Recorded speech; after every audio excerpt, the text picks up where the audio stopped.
Ladies and gentlemen, Nate Silver says yes, Trump can still win this race. Even though Biden is favored like 92% chance to win, Trump has a I don't care. I really don't care. I don't know what I'm going to title this video, whatever. The point is, we're 100 days out. It's 2020. Have you been paying attention at all? This year is so stupid. I have no idea what's going to happen next. And to try and speculate on whether or not Trump will win based on his percentages today is dumb. I can talk about where he is going. I can talk about his polls going up. And that matters as far as I'm concerned. But to be like, Joe Biden has already won the poll, based on our current predictions, dude, next month, aliens could land and people would probably be like, whatever. We already had that Pentagon story about off-world vehicles. Now people are like, when's the asteroid coming? The pandemic's coming back. You have no idea what's going to happen. Trump could retire. Joe Biden could do a backflip off Mount Rushmore and land perfectly, inspiring the nation, leading to a landslide victory for the man. I have no idea what's going to happen. And stories like this, where everyone's just trying to speculate, to me, are particularly dumb. Now that I've ranted about why it's stupid to even bother talking about the chances of winning, I'm going to talk about the chances of Trump winning. Because I really do want to break this down. And I wanted to do that opening rant just to make the point.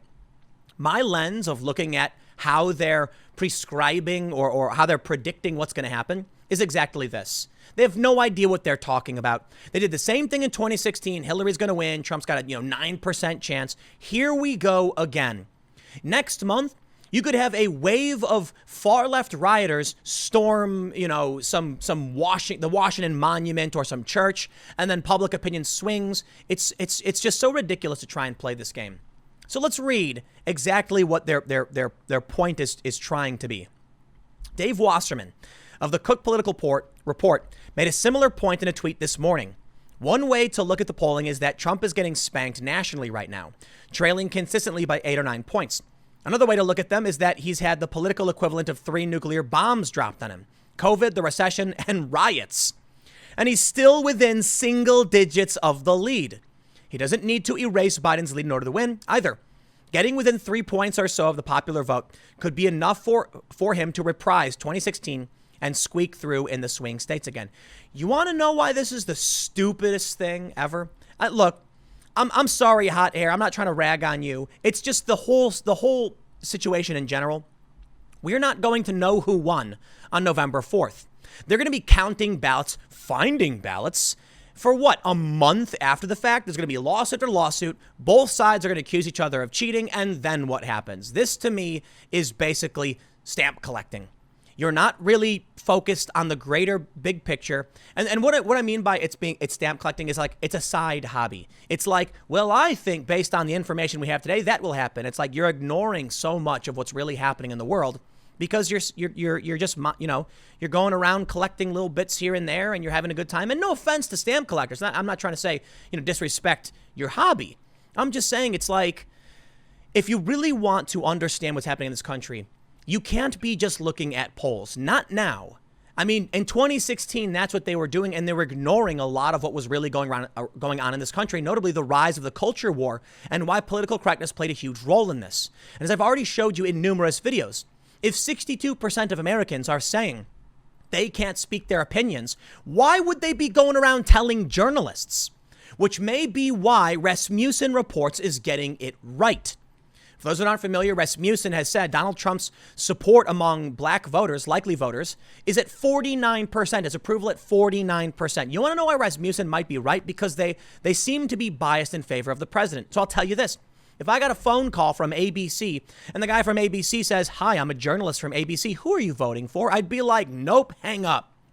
And if Rasmussen called me on the phone and said, "Hey, it's Rasmussen," I'd be like, "Oh, hey, you guys, I read your stuff. Who are you voting for?" Definitely voting for my actual opinion. And I don't mean me specifically. I mean the general person. If they're scared to speak up, they're only going to speak up to people they trust, and it's not going to be the mainstream media. So take that into consideration. You want to talk about 3 nuclear bombs dropped on Trump? Fine. You can argue about that all day and night, but I'll tell you this. Take into consideration that only the far left feels comfortable saying their opinion, and not even all of them, only like 52%. And I'll tell you, Trump is probably 9 points over Biden if I was going to factor all that in. We just don't know. That's all that matters. We have no idea what's going to happen with mail-in voting. Everybody thinks they do, but this video will be the special 100 days out. Everybody please shut up, and we'll try and track it day by day. But I'll tell you why I think they're really doing this. They're doing it because Trump is actually very likely to win, in my opinion. Here's what they say. Dave Wasserman says, to publish a model that says Biden has a 92% chance to win based on today's polls is a disservice, IMO. Exactly. Oh, am I getting the whole point of this wrong? Anyway, let's read. If the election were today, Biden would have like a 99% chance, but there's a greater than 8% chance the race could shift back to Trump's direction. Is there? Yes, absolutely. Trump's numbers at the moment on COVID and race are absolutely awful. No, I disagree. That's wrong. Even so, he only trails Biden by 8% in the 538 average and might only need to crawl back to within 3 to 4% to win the Electoral College. Trump was in 3% as recently as April. After 216, we should all proceed. Oh, after 2016, missed the O. I believe if the election were held today, I believe Donald Trump would win. I believe that, okay? I've said before that he's on track to lose. I am now changing that position, but let me clarify this. People have tried saying, Tim, you flip-flop too much. That's not true. I don't actually flip-flop all that much. I've been very much so bullish on a Republican victory going back to 2018, where I was wrong and still believed moving forward he would win. But following the Black Lives Matter protests and COVID, I felt that Trump had gone down. The polling from CivIQ shows I was actually correct until the riots started getting worse and worse.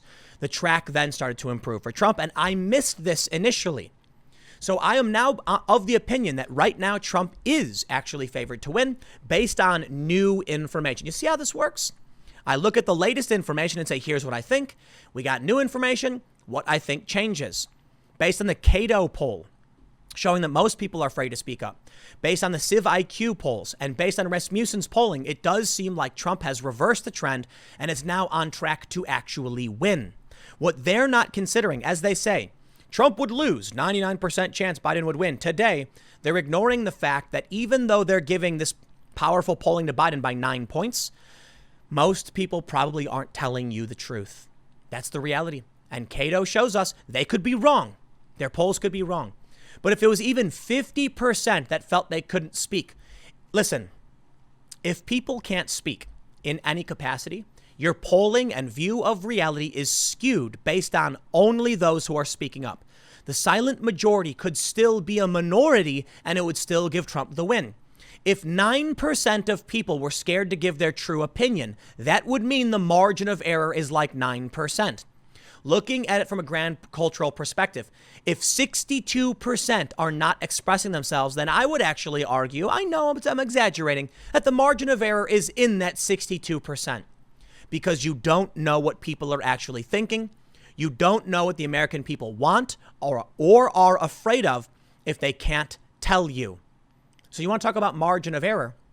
Take 62% of people, remove them, and now you have no idea what's really going on in this country. No poll could prove it to you. That's the important factor. So I'll tell you this. Right now, they're going to make every prediction in the book. They're going to say Trump is going to do that, this, that, and this. And so am I guess. We're at the 100 days out, and everyone's saying, make sure you've registered to vote. Don't forget. Good advice. Here's what I keep telling people. It doesn't matter what they're going to tell you about the polls. It doesn't matter what I tell you. You know, when I do my daily play-by-play of Black Lives Matter versus riots and Trump, none of it matters.